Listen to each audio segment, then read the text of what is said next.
শ্বশুর বাড়ি আইসা দুইটা লাভ হয়েছে। প্রথম লাভ হচ্ছে ফুল ট্যাঙ্কি তেল ভরছি। যে জায়গায় মানুষ 100 টাকা 200 টাকার উপরে তেল পায় না, ওই জায়গায় আমি ফুল ট্যাঙ্কি তেল ভরছি। আরেকটা হচ্ছে এই ভিউ দেখো।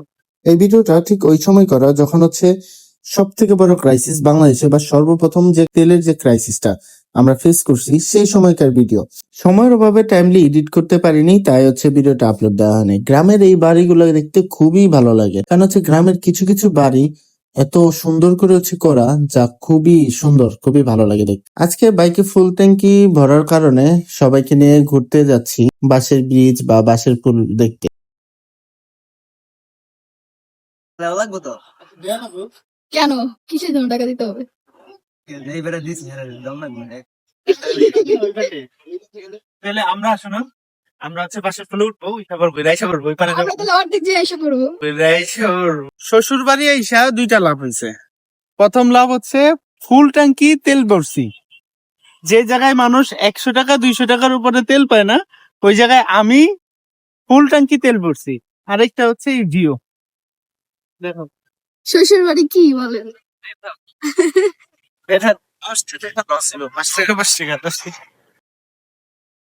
বাসের পোলে উঠতে মূলত হচ্ছে 5 টাকা করে দিয়ে হচ্ছে পারাপার হইতে হয়, আর আমাদের 5 টাকা করে লাগবে দেখে আমরা বাসের পোলে সম্পূর্ণটা পার না হয়ে আমরা অর্ধেক যেয়ে আবার চলে আসবো। কারণ হচ্ছে আমাদের মূলত ওই পার যাওয়ার কোনো দরকার নেই, বা আমরা শুধুমাত্র বাসের পোলে উঠার জন্যই হচ্ছে ওইখানে গিয়েছিলাম, যার কারণে আমরা শুধুমাত্র উঠে অর্ধেকটা ঘুরে গেলে আবার চলে আসছি। আর বাসের পোলে উঠে যে ভিউটা আমরা পেয়েছি জাস্ট অনেক সুন্দর।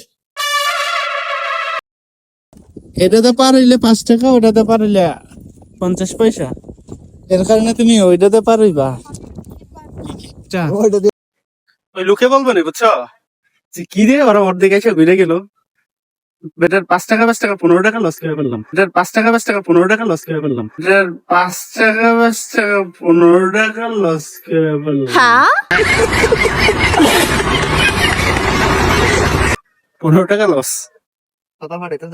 তোমরা বাইক চালাই ওই যে বাইকের চাবি দিয়ে দিলাম। সাদাব শুধু বাইক চালাতে চাই, তাই ওরে বাইক চালানোর চাবি দেওয়াতে দেখেন কি স্টাইলিশ পোজ দিয়ে হাঁটতেছে। ওফ নায়ক। কিন্তু দুঃখের ব্যাপার হচ্ছে আমি স্কুটি চালাইতেই পারি না। আমি আগে পরে স্কুটি চালাই নাই, এটা হচ্ছে একদম অটোর মতো। আর এদিকে সাদাব এই গাড়ি নিয়ে গোতাগুতি করতেছে, কিন্তু আমি স্কুটি স্টার্ট দিয়ে আগে সুইচ অন করতে হয়, সুইচই খুঁজতে পারতেছিলাম না। আর সাদাব ওইদিকে ওটা উঁচাই, আমার বাইক উঁচাই করতে পারতেছে না, কারণ হচ্ছে 120 কেজির উপরে আমার বাইক।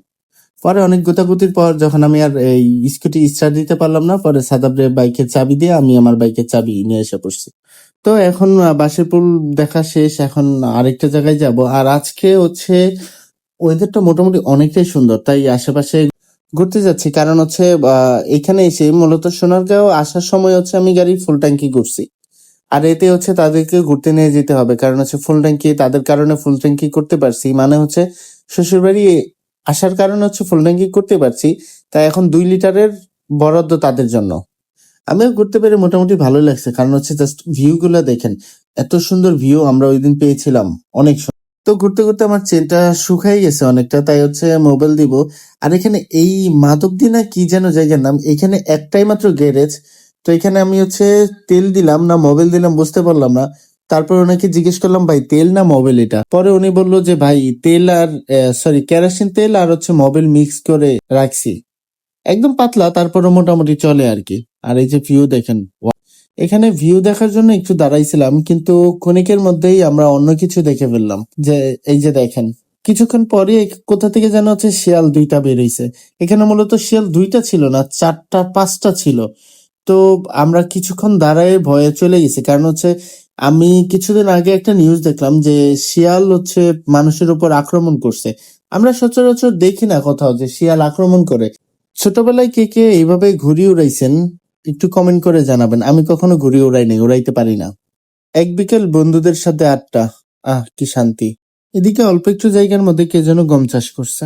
ছোটবেলার বন্ধুত্ব গুলো ছিল একদম নিঃস্বার্থ, যেখানে ছিল না কোনো স্বার্থ।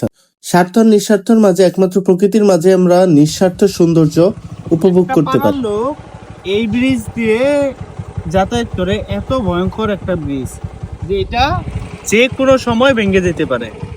তো এলাকার জনপ্রতিনিধি যে আছে তার কাছে আমার আকুল আবেদন, ব্রিজটি হয় মেরামত করার ব্যবস্থা করেন সরকারি যা থেকে, নয়তো এই এলাকার মানুষের কোনো একটা ব্যবস্থা করে দেন।